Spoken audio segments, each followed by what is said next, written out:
নমস্কার সবাইকে আমাদের এই ইউটিউব চ্যানেলে আরও একটি গুরুত্বপূর্ণ সরকারি চাকরি নোটিফিকেশন নিয়ে আপনাদের কাছে হাজির হয়েছি, যেখানে আপনারা খুব সহজেই গ্রুপ বি এবং গ্রুপ ডি পজিশনে আবেদন করতে পারবেন। যেখানে বলে রাখা ভালো, এই দুটি পজিশনেই আপনাদের পার্মানেন্ট হিসাবে নিয়োগ করা হবে, যেখানে আপনাদের খুব ভালো মানের স্যালারি রয়েছে এবং আপনাদের রাজ্যে অন্য কোথাও নাও, কলকাতাতেই আপনাদের প্লেসমেন্টটি করানো হবে। এই নোটিফিকেশনটি আপনাদের ডাউনলোড করতে হলে ভিডিও ডেসক্রিপশনে লিঙ্ক দেওয়া হয়েছে, সেখান থেকে ডাউনলোড করে ফেলতে পারবেন। এবং ডেসক্রিপশনে আমাদের অফিসিয়াল টেলিগ্রাম চ্যানেলেরও লিঙ্ক দেওয়া হয়েছে, সেখানে যুক্ত প্রতিনিয়ত কেন্দ্র সহ রাজ্যের সমস্ত চাকরি নোটিফিকেশন খুব সহজে পেয়ে যাবেন। দয়া করে সেখানেও যুক্ত হতে ভুলবেন না। চলুন ভিডিওটি শুরু করা যাক। Office of city civil court at Kolkata English department থেকে প্রকাশিত হয়েছে একটি নোটিফিকেশন, যেখানে আপনাদের গ্রুপ বি ইংলিশ স্টেনোগ্রাফার এবং গ্রুপ ডি পিয়ন পদের জন্য আপনাদের আবেদন করার সুযোগ করে দেওয়া হয়েছে। যেখানে আপনাদের ইংলিশ স্টেনোগ্রাফার পজিশনে দুটি মাত্র ভ্যাকেন্সি আছে, তার মধ্যে একটি আনরিজার্ভ এবং একটি ওবিসি বিদের জন্য রাখা হয়েছে। এবং গ্রুপ ডি পিয়ন পজিশনে 14টি ভ্যাকেন্সি রয়েছে এবং এই 14টি ভ্যাকেন্সির মধ্যেও আপনাদের বিভিন্ন রিজার্ভেশনে ভাগ করে দেওয়া হয়েছে। এখানে যদি আমরা মাসিক বেতনের কথা দেখি, তাহলে আমরা দেখবো যে ইংলিশ স্টেনোগ্রাফার গ্রুপ বি পজিশনের জন্য আপনাদের লেভেল 10 32,100 থেকে 82,900 টাকা পর্যন্ত আপনাদের মাসিক বেতন রাখা হয়েছে। এবং গ্রুপ ডি পিয়ন পজিশনে আপনাদের লেভেল 1 17,000 থেকে 43,600 টাকা মাসিক বেতন রাখা হয়েছে। এখানে এই দুটো পজিশনের জন্য যেই এলিজিবিলিটি এবং ক্রাইটেরিয়াগুলো আপনাদের দরকার হবে সেটি নিয়ে এখন আলোচনা করব। যেখানে আপনাদের সর্বনিম্ন 18 বছর হতে হবে। 18 বছরের নিচে থাকলে আপনারা এখানে আবেদন করতে পারবেন না। স্বাভাবিকভাবেই এখানে যে গ্রুপ বি ইংলিশ স্টেনোগ্রাফার পজিশনটি রয়েছে, সেখানে 35 বছর সর্বোচ্চ বয়সসীমা রাখা হয়েছে সিডিউল কাস্টের জন্য, 37 বছর বয়স রাখা হয়েছে সিডিউল ট্রাইবদের জন্য, 32 বছর সর্বোচ্চ বয়স রাখা হয়েছে সিডিউল কাস্ট এবং সিডিউল ট্রাইব ছাড়া আরও যে অন্যান্য যেই সব ক্যান্ডিডেটরা, যেই ক্যাটাগরির ক্যান্ডিডেটরা রয়েছে তাদের জন্য। দ্বিতীয়ত রয়েছে গ্রুপ ডি পিয়ন পজিশন, সেখানেও আপনাদের সর্বনিম্ন 18 বছর থাকতে হবে, অর্থাৎ 18 বছরের নিচে থাকলে আপনারা আবেদন করতে পারবেন না। তার সাথে সাথে আপনারা যদি এসসি কাস্ট হোল্ডার হয়ে থাকেন তাহলে আপনাদের 43 বছর পেয়ে যাচ্ছেন, এবং আপনারা যদি এসটি কাস্ট হোল্ডারের হয়ে থাকেন 45 বছর পর্যন্ত বয়সসীমা পেয়ে যাচ্ছেন। এবং 40 বছর রাখা হয়েছে সিডিউল কাস্ট এবং সিডিউল ট্রাইব ছাড়া যারা যেই সব ক্যান্ডিডেটরা রয়েছে, জেনারেল ইডব্লিউএস ক্যান্ডিডেটরা, এখানে 40 বছরের সর্বোচ্চ বয়সসীমা পেয়ে যাচ্ছে। এবং অবশ্যই মনে রাখবেন, আপনারা যদি পিডব্লিউডি ক্যাটাগরি হয়ে থাকেন, অর্থাৎ পার্সন উইথ ডিসেবিলিটি, অর্থাৎ যারা বিকলাঙ্গর ক্যাটাগরির মধ্যে পড়ছো, তাদেরকে এখানে সর্বোচ্চ 35 বছরের ছাড় রাখা হয়েছে বয়সসীমার। তারপর রয়েছে কোয়ালিফিকেশন, যেটা আপনারা খুব সহজেই সেকেন্ড পেজে গেলে দেখতে পারবেন। সেকেন্ড পেজে গেলে প্রথমেই আপনারা পেয়ে যাবেন কোয়ালিফিকেশন, যেখানে আপনাদের ইংলিশ স্টেনোগ্রাফারের জন্য আপনাদের ব্যাচেলার ডিগ্রি থাকতে হবে যে কোনো রেকগনাইজ ইনস্টিটিউট কিংবা ইউনিভার্সিটি থেকে, এবং অবশ্যই আপনাদের একটি সার্টিফিকেট থাকতে হবে কম্পিউটার অপারেশন এবং নলেজ অফ রাইটিং ইন শর্ট হ্যান্ডে। অর্থাৎ আপনাদের দুটো সার্টিফিকেট এখানে দরকার হবে, একটি হচ্ছে ব্যাচেলার ডিগ্রি সার্টিফিকেট এবং একটি সার্টিফিকেট দরকার হবে কম্পিউটার অপারেশনে। অর্থাৎ কম্পিউটারে একটি সার্টিফিকেট থাকলে আপনারা এখানে আবেদন করতে পারবেন। তার সাথে সাথে এখানে আরো কিছু রিকোয়ারমেন্ট রাখা হয়েছে, যেখানে ইংলিশ স্টেনোগ্রাফারের জন্য মিনিমাম স্পিড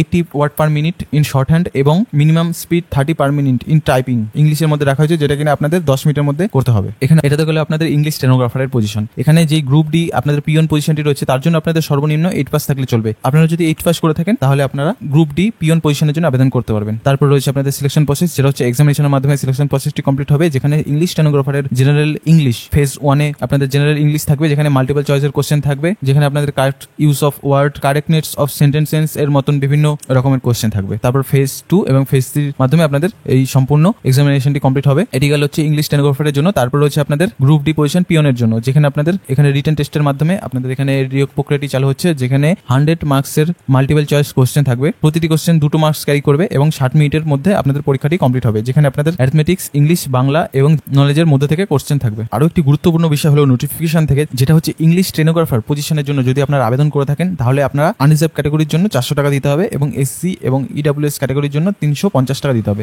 একইভাবে গ্রুপ ডি পিয়ন পজিশনের জন্য আনরিজার্ভ ক্যাটাগরির জন্য 250 টাকা এবং এসসি এবং ইডব্লিউএস অর্থাৎ ইকোনমিক্যাল উইকার সেকশন ক্যাটাগরির জন্য 200 টাকা ধার্য করা হয়েছে। এখানে মনে রাখবেন অনলাইন অ্যাপ্লিকেশনটি হচ্ছে এবং অ্যাপ্লিকেশন ফিটিও আপনাদের অনলাইন মোডের মাধ্যমে দিতে হবে, যেখানে আপনাদের debit card, credit card, internet banking এবং ইউপিআই এর মাধ্যমেও আপনারা এখানে অ্যাপ্লিকেশন ফিটি পেমেন্ট করতে পারবেন। অবশ্যই মনে রাখবেন যে পুরো পেমেন্ট অ্যাপ্লিকেশনটি নট রিফান্ডেবল, অর্থাৎ আপনারা পরীক্ষা দিলেও আপনাদের টাকা ফেরত আসবে না, আপনারা না পরীক্ষা দিলেও আপনাদের টাকা ফেরত আসবে না। সর্বশেষে আরেকটি জেনারেল নলেজ এবং কি করে আপনারা আবেদন করবেন সেটার কিছু স্বাভাবিক সাধারণ ধারণা, যেখানে online application for city civil court Kolkata staff recruitment 2024 এর দ্বারা কন্ডাক্ট করা 18/6/2024 থেকে আপনাদের অ্যাপ্লিকেশন শেষ হবে 18/7/2024 তারিখ পর্যন্ত, যেখানে আপনাদের এই city civil court Calcutta .dcourts.gov.in ওয়েবসাইটে গিয়ে আপনাদের আবেদন করতে হবে। অবশ্যই মনে রাখবেন গুরুত্বপূর্ণ বিষয় হচ্ছে যে একটি ক্যান্ডিডেট শুধুমাত্র একটি মাত্র পোস্টের জন্য আবেদন করতে পারবেন। যদি আপনারা স্টেনোগ্রাফার গ্রুপ বি পজিশনে আবেদন করেন তাহলে আপনারা পিয়ন পজিশনে আবেদন করতে পারবেন না, এবং যারা পিয়ন পজিশন গ্রুপ ডি এর জন্য আবেদন করছে তারা স্টেনোগ্রাফার পজিশন গ্রুপ বি এর জন্য আবেদন করতে পারবে না। অবশ্যই মনে রাখবেন আবার এখানে বলা হয়েছে যে অ্যাপ্লিকেশনটি